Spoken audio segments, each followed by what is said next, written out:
Bienvenidas y bienvenidos al podcast de Conectadas, donde amplificamos las voces de mujeres en telecomunicaciones, TIC y el entorno digital.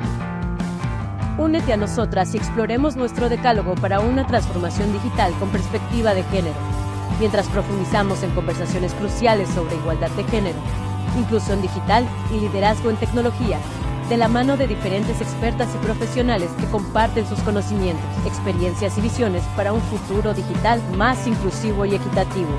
Ya seas entusiasta de la tecnología, profesional del sector o defensor o defensora de la igualdad de género, este podcast es para ti. Síguenos para escuchar historias inspiradoras, discusiones valiosas y ser parte de una comunidad que se esfuerza por marcar la diferencia.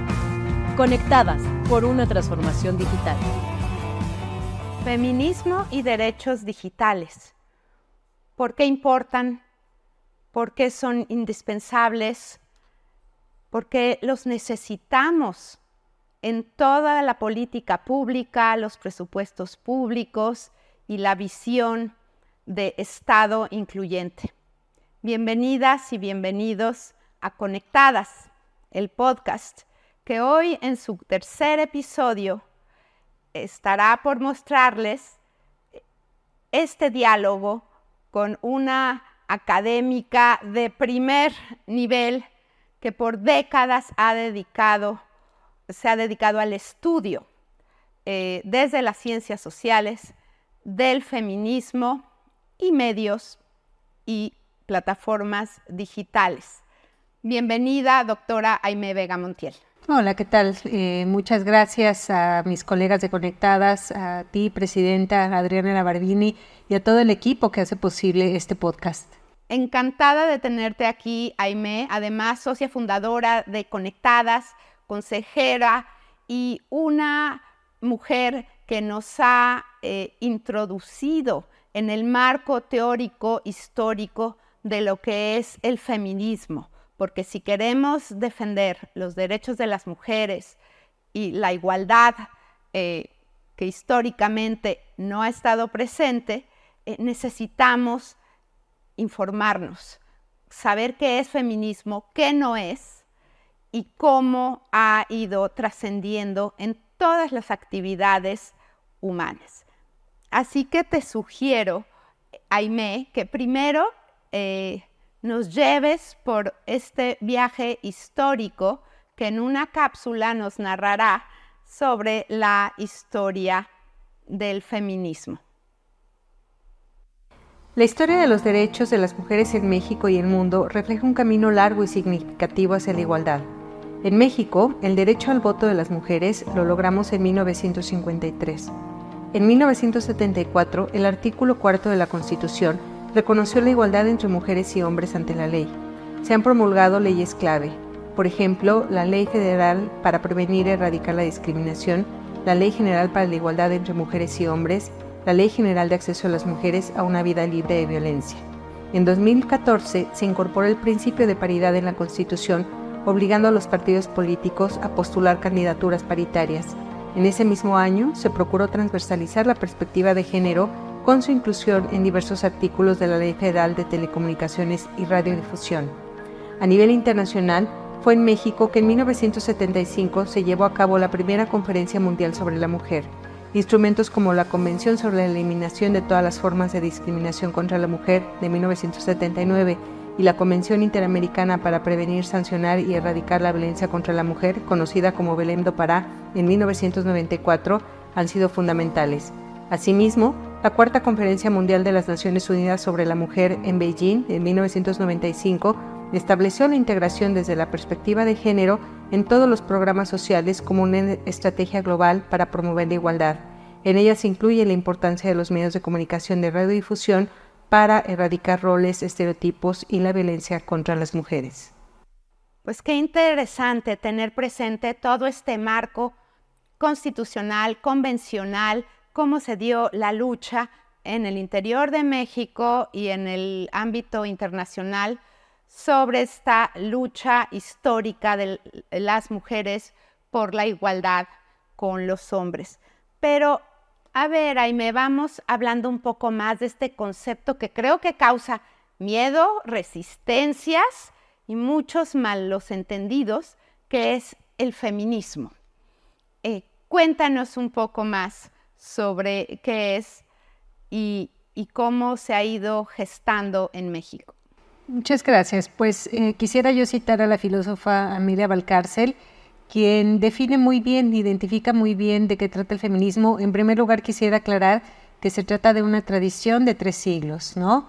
Frente a esto que pensamos muchas veces que es un movimiento espontáneo, eso donde se suele desconocer la historia de los derechos humanos de las mujeres. Me parece muy importante aclarar que el feminismo es una tradición que nace con la modernidad y nace eso como parte de la exigencia de las mujeres o acompañando la exigencia de las mujeres de su derecho a la ciudadanía, dado que fueron expulsadas de este nuevo contrato social y del espacio público desde el siglo XVIII. Entonces nos dice Amelia Valcárcel, el feminismo es por lo menos 4 cosas, es una teoría y con esto lo que quiero referir yo es toda la construcción conceptual que hemos hecho desde el feminismo para hacer una crítica al patriarcado, esta estructura social y política que sostiene, que alienta, que promueve la desigualdad entre mujeres y hombres, la discriminación de las mujeres en la sociedad y la violencia contra las mujeres, y que ha construido conceptualmente todo lo que posteriormente, nos dice Amelia Valcárcel, implica la segunda acepción o la segunda dimensión del feminismo, que se trata de una agenda política, es decir, desde esta construcción conceptual hemos elaborado una agenda para incidir en el Estado, para lograr que el Estado reconozca que los derechos humanos de las mujeres son derechos humanos y lo hemos hecho desde el seno de las Naciones Unidas. En tercer lugar, el feminismo es un movimiento social y con esto lo que quiero yo destacar es cómo desde la sociedad, las mujeres nos hemos organizado, mujeres provenientes de la academia, de las instituciones públicas, de la sociedad civil, de las instituciones privadas, para transformar al Estado y materializar esta agenda política. Y finalmente, nos dice Amelia Valcárcel, el feminismo es también una serie de consecuencias, algunas de ellas inesperadas, y con esto creo que un ejemplo eso muy concreto tiene que ver con la construcción que hemos hecho en México del derecho de las mujeres a una vida libre de violencia. El, por ejemplo, que el Estado mexicano asumiera la obligación de juzgar con perspectiva de género, me parece uno de los ejemplos más notables de esta construcción. Interesantísimo, como teoría, como doctrina, como movimiento social y como metodología, yo diría, de perspectiva de género, ha sido necesario apuntalar así la deconstrucción de un paradigma milenario, lo que estás diciendo,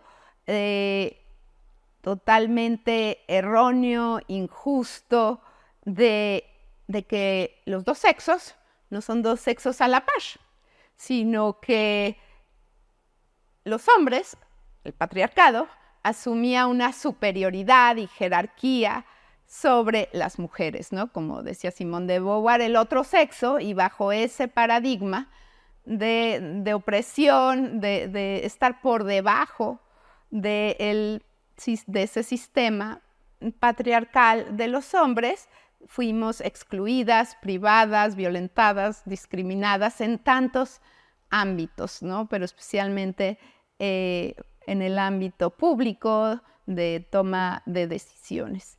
Y en efecto, ese paradigma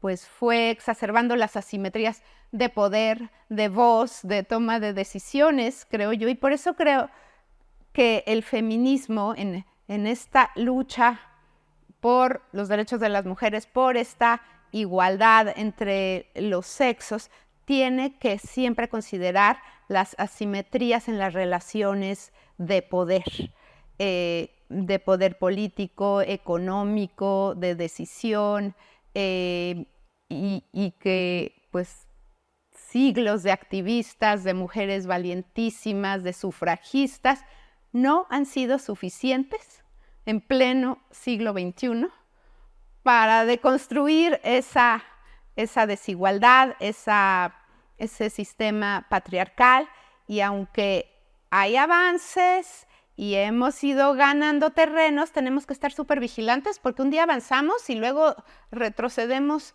3 pasos, ¿no? Y en mi opinión, todas estas desigualdades y asimetrías que se dan en el mundo físico, en el mundo presencial, ahora, lejos de borrarse en el mundo digital, pues se están reproduciendo esas desigualdades, discriminaciones y la violencia en línea en contra de las mujeres, ¿no? Entonces, Aimee, para entrar un poco a esta dualidad del mundo físico y del mundo digital, enúncianos algunos de estos derechos de las mujeres, desde luego como derechos humanos. ¿De qué estamos hablando? A ver, me parece que un referente es importante, ya lo hacíamos en la cápsula, nombrar los referentes que hemos construido las mujeres en esta materia. Una es la Convención para la Eliminación de todas las formas de discriminación contra la mujer, la CEDAW, publicada en el año de 1981. Y, por cierto, debo mencionar que la CEDAW ha promovido recomendaciones generales que vinculan el quehacer de los medios de comunicación y hoy de las plataformas digitales. Otro referente fundamental es la Plataforma de Acción de Beijing, que constituye desde 1995 el mapa de ruta para el impulso de la igualdad entre mujeres y hombres y los derechos humanos de las mujeres. Esta plataforma incluye o enuncia 12 secciones o áreas estratégicas para el avance de las mujeres en la sociedad que aluden a los derechos humanos de las mujeres, su derecho a una vida libre de violencia, salud, trabajo, educación, alimentación. Y justo una de las secciones de la Plataforma de Acción de Beijing específicamente incluye recomendaciones que vinculan el quehacer de los medios de comunicación y de las tecnologías de comunicación e información en la eliminación de la violencia contra las mujeres, en la promoción de los derechos humanos de las mujeres. Entonces, no estamos hablando de un asunto menor. Cuando tú enuncias al espacio sociodigital, a lo que nos referimos desde el feminismo, es a un espacio en donde las mujeres socializamos y donde esta discriminación y violencia que ya identificamos en el espacio fuera de línea, pues obviamente se amplifica ahí, es decir, la violencia y la discriminación en contra de las mujeres fuera del espacio digital está en diálogo todo el tiempo con nuestra socialización con el espacio digital.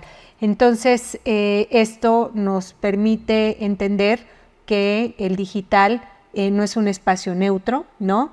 Que el digital no es un espacio libre del paradigma patriarcal que promueve la supremacía masculina, y esto nos ayudará a entender, por ejemplo, cómo las tecnologías de comunicación e información reproducen estas nociones, estos estereotipos que identifican a las mujeres como sujetos con una ciudadanía de segunda. Entonces, mencionaba yo, por ejemplo, el derecho a una vida libre de violencia. ¿Cómo se ve afectado en el espacio digital? Pues bueno, ya mencionabas tú la violencia sociodigital, que por cierto ocupará uno de los podcasts de esta serie de Conectadas, y lo que vamos identificando es cómo con el desarrollo digital, cómo con el desarrollo tecnológico se incrementan y se amplifican los tipos de violencia digital contra las mujeres. Por ejemplo, en relación al derecho a la ciudadanía, lo vimos recientemente en el proceso electoral en nuestro país, la violencia política en el entorno digital, ¿no? Cómo los derechos políticos de las mujeres y el ejercicio de nuestra ciudadanía se han visto violentados de manera amplificada en el espacio digital. Me refería yo también al derecho a la salud. Por ejemplo, hoy estamos identificando en países como China cómo gobiernos están promoviendo a través del uso de las APPs, por ejemplo, para el control de la menstruación, la vigilancia ciudadana de las mujeres, de aquellas que están en edad fértil y que no quieren ser madres, ¿no? Cómo estas tecnologías posibilitan la cooptación de los derechos humanos de las mujeres, en particular de sus derechos sexuales y reproductivos. Así en es. relación a su derecho a la educación, lo vimos con la pandemia, ¿no? Como el derecho de las mujeres al acceso universal a estas tecnologías para poder desarrollar plenamente su derecho a la educación, pues se vio coartado en países como México, donde no alcanzamos el acceso universal, donde no hay una conexión de calidad a Internet. Y también otro problema vinculado que estamos viendo relacionado con el derecho a la educación, o que obstaculiza el derecho de las mujeres a la educación, es la falta de un programa, de una política nacional de alfabetización digital. Muy bien, pues vaya que hay, claro, derechos del mundo físico, que claro que también tienen que respetarse y cumplirse en el mundo digital, pero además por las características de una amplificación, de reproducción masiva, del alcance que tienen hoy plataformas digitales, redes sociales, además de los medios de radiodifusión tradicionales, la violencia, los sesgos, la discriminación pueden tener un alcance muy superior incluso al que ya ocurría en la vida de relaciones interpersonales en el mundo físico. Y en Conectadas, si bien reconocemos las enormes oportunidades que las tecnologías de la información y la comunicación pueden traer a las niñas y mujeres de acceso a la educación, a la información, a tener voz pública, cosa que se nos ha negado por siglos, y a tener también una independencia económica a través de una serie de herramientas de comercio electrónico y de servicios profesionales o de oficios que puedan ofrecerse a través de plataformas digitales.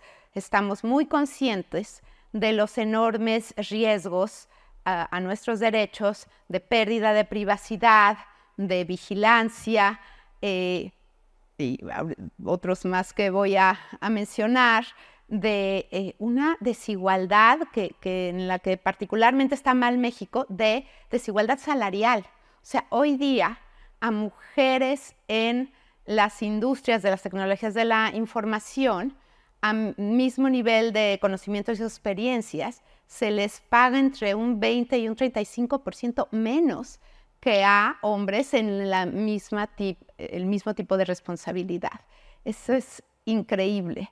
Si es una economía tan datificada, lo menos que podría esperarse es que los empleadores transparentaran las condiciones laborales de empleadas y empleados y los tipos de puestos que ocupan, de responsabilidades y de prestaciones, para poder vigilar y erradicar esta desigualdad salarial.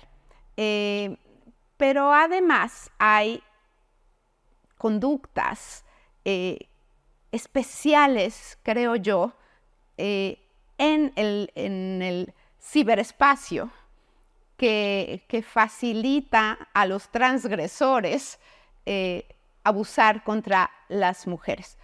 Acosos laborales, sexuales, hostigamiento, suplantación de identidad, todo a través del abuso del anonimato, de la cortina de humo a través de una pantalla. Y esto es muy grave, no solo por los daños y riesgos también en el mundo físico que pueden representar para las mujeres, sino porque ante esas amenazas de ser violentados sus derechos, pues las aleja de una comunicación digital, de participar en el ciberespacio, a tal grado que puede irlas aislando con tal de no ser violentadas. Y en la medida que muchas actividades humanas van migrando absolutamente al medio digital y, digamos, apagándose en el medio físico, pues estaríamos hablando de una doble exclusión. Me salgo del mundo digital porque es adverso, porque es violento, porque me discrimina, porque los algoritmos están también absorbiendo todos los sesgos de los datos históricos que vienen del mundo físico, pero tampoco puedo manifestarme, explayarme o acceder al poder en el mundo presencial en la medida que todo está transcurriendo en este mundo remoto, virtual, digital. Y consideramos que si dejamos al mercado esta rectoría de lo que va a ser la sociedad de la información, de los datos y la sociedad digital sin reglas efectivas y supervisables y sin políticas públicas que desde que se diseñan consideran la perspectiva de género, pues entonces no solo las brechas que venimos acarreando de exclusión y discriminación se van a conservar, sino que se podrían empeorar, ¿no? Y brechas de acceso a la tecnología, de uso, pero también de brechas de seguridad y confianza en las tecnologías digitales para las mujeres. Pues esto creo, amigos y amigas, que sienta el contexto de por qué la importancia del feminismo, que persigue, no es la guerra contra los hombres, sino porque a la fecha me siguen diciendo eso, muchas mujeres y hombres. Oye, pero las feministas están en contra del sexo opuesto. No, bueno, no, mira, vamos a platicar de lo que es y de lo que no es, porque no es la guerra de los sexos, es la guerra contra un sistema jerárquico, patriarcal, discriminador y muy injusto, porque tampoco queremos una igualdad en la que todos estamos en muy mal estado. Queremos una igualdad con justicia, con accesos, con oportunidades, con poder de decisión incluyente de ambos sexos y en el que ninguna voz, por el hecho de ser masculina o femenina, tenga más peso que otra. Pues bien, querida Aimé, cuánto que platicar sobre esto, que leer. Hay muchos libros sobre la historia del feminismo en México y en Latinoamérica y en fin, pero quisiera que pudiéramos charlar un poco más de estos riesgos y amenazas que ya has esbozado muy bien tú y yo he mencionado otros, de cómo pueden los derechos de las mujeres ser violentados en este ecosistema digital. ¿Cuáles son las grandes amenazas y problemas estructurales de este sistema tan injusto? Y también en el tema de la violencia en línea contra las mujeres. Bueno, a ver, tú mencionabas problemas estructurales que me parecen fundamentales mirar. Hablabas de la brecha digital de género, de la desigualdad laboral en estos sectores. O sea, cuando tú pones esta cifra que en efecto, desafortunadamente, lejos de disminuir, se incrementa, que la desigualdad salarial en promedio es del 30%, pero además también los derechos laborales de las mujeres no son los mismos derechos de los que gozan los hombres en estos sectores, la violencia digital, etcétera. Lo que nos muestra esto, y cito a Jody Bachman, cuando, como lo mencionaba yo hace un momento, ella nos advierte desde los años 90 por lo menos que la tecnología tiene marca de género, que la tecnología no es neutral, que el mundo de las tecnologías eso es un mundo masculino y que por lo tanto este optimismo con el que otras autoras, otras filósofas miran a las tecnologías,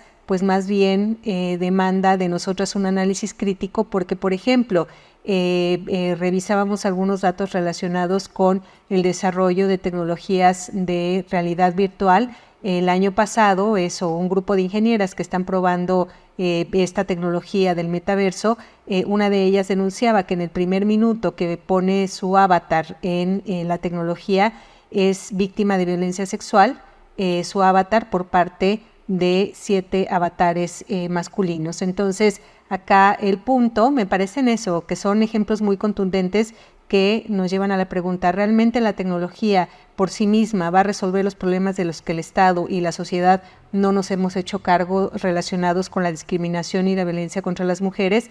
O más bien, dados estos problemas estructurales, lo que demandamos del Estado, lo que demandamos del sistema de Naciones Unidas es el impulso, la garantía de mecanismos o el impulso de mecanismos que garanticen el derecho de las mujeres a una vida libre de violencia en el entorno digital, que garanticen el acceso pleno de las mujeres y su desarrollo en el ecosistema digital, cosa que no hemos visto hasta el día de hoy. Así es, Aimee. Además, un modelo de derechos humanos que centra toda su estrategia en la justiciabilidad, es decir, en que una vez que ya te violaron tus derechos humanos, tú como víctima vas a acudir a la justicia para una restitución de daño, para la aplicación de penas a la agresión cometida contra ti. Bueno, es una estrategia irreal, utópica, cuando en México el 98% de la violencia contra las mujeres queda impune. Y no queremos que toda la estrategia esté, o la apuesta esté hecha en una estrategia punitiva. Lo que queremos es que no nos violenten, que no nos maten, que no nos callen con amenazas. Porque además el acceso a la justicia es carísimo, es un verdadero lujo, pero además nunca va a restablecer a la víctima en sus derechos como estaban antes de ser agredida. Los daños psicológicos y de otro tipo, sociales, económicos, pues en muchos casos son irreversibles. Entonces, un simple modelo punitivo y de justiciabilidad no es menos en un país de altísima impunidad. El otro problema que yo veo estructural también, por eso les decimos, no podemos dividir en cachitos el problema, porque todo es parte de un sistema. Y parte del sistema es que en la toma de decisiones, de los diseños tecnológicos, de las decisiones de las empresas, de con qué estándares de ética o no poner en el mercado un producto, o un sistema, o un software, o un contenido, hay muy baja representación femenina, ¿no? Entonces, si son desarrollos tecnológicos decididos, diseñados y aprobados por hombres, pues ¿dónde va a estar la visión femenina? Si en el órgano regulador, como ocurre hoy en México, su órgano máximo de gobierno, el pleno del IFT, está integrado solamente por 4 hombres, porque hubo una decisión del Ejecutivo de ya no nombrar a las 3 comisionadas preseleccionadas, expertas, especialistas, para integrar esa junta, pues entonces también el regulador tendrá una visión solamente masculina. Y si en las empresas, en los consejos de administración, solo el 6% de mujeres, en algunos casos el 10%, son consejeras mujeres, pues la toma de decisiones a los más altos niveles de las empresas, pues también estarán sesgados. Así que baja representación, diseños hechos por hombres, baja justiciabilidad, violencia en los contenidos, en los estereotipos, presentando un rol de las mujeres modernas que no corresponde a la realidad.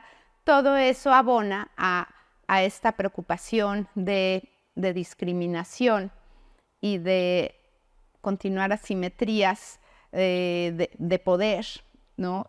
y de participación en el ecosistema digital. Pero bueno, Este es uno de los ejes importantísimos de nuestro decálogo por una transformación digital con perspectiva de género. Tenemos buenas prácticas, tenemos propuestas, hay formas de revertir este sistema y crear culturas de respeto a los derechos de las mujeres, de inclusión y no discriminación, pero tienen que estar transversalmente aplicadas, ¿no?, en toda la sociedad, sea en el Estado, en la empresa, la academia y la sociedad civil. Y bueno, ¿crees que algún día podamos decir, ya, cierra la puerta del feminismo porque ya no es necesario, ya somos iguales en la vida diaria, ya no hay violencia contra las mujeres? ¿Crees que llegue ese día?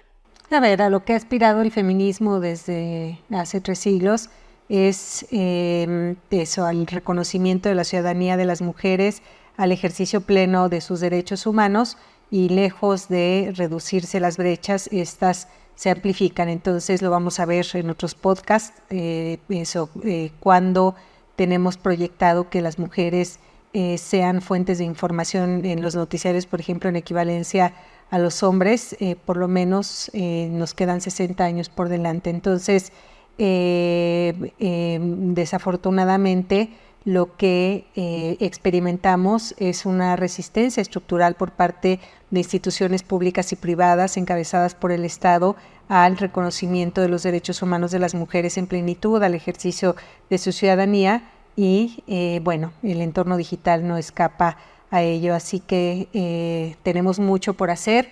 Yo les agradezco mucho su invitación a sumarme a este ejercicio de divulgación de Conectadas. Muchas gracias. Pues gracias a ti, Aimé, y gracias a ti que nos ves y escuchas. No dejes de buscar el podcast de Conectadas, de acceder a nuestra página conectadas.org y a nuestras redes sociales y seguir de cerca estos podcasts por un decálogo para una transformación digital con perspectiva de género. Hasta la próxima. Gracias por acompañarnos. Te esperamos en nuestro próximo episodio. Mujeres por más mujeres, conectadas por una transformación digital.